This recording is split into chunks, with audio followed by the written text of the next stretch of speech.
वही होता दिखाई दे रहा है जो कि शायद ईरान के वहमो गुमान में भी ना हो। इंडिया ने बड़ी मक्कारी से ईरान इसराइल जंग में इसराइल का साथ देना शुरू कर दिया, मगर इंडिया ने अपने दरीना दोस्त ईरान के साथ ऐसा क्यों किया?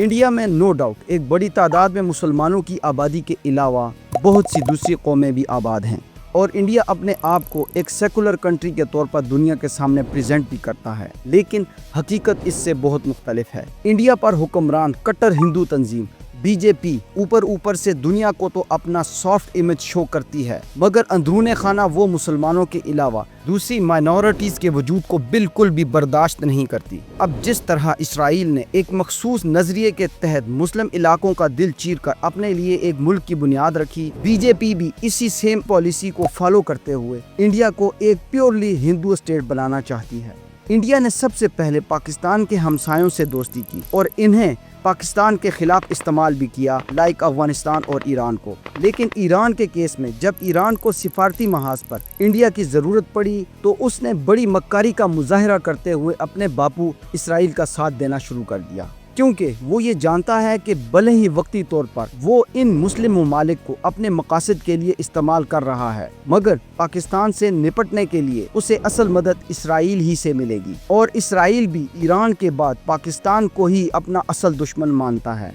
हालिया ईरान इसराइल जंग में ईरान से कई इंडियन जासूस गिरफ्तार किए गए जो कि इसराइल के लिए काम कर रहे थे, और ये भी कहा जा रहा है कि ईरान की खुफिया मिलिट्री साइट्स की जानकारी भी इन्हीं भारतीय एजेंट्स के जरिए इसराइल तक पहुंचाई गई। अब शायद ईरान को अंदाज़ा हो चुका होगा कि उसे इंडिया के साथ ताउन करने की कितनी भारी कीमत अदा करना पड़ी।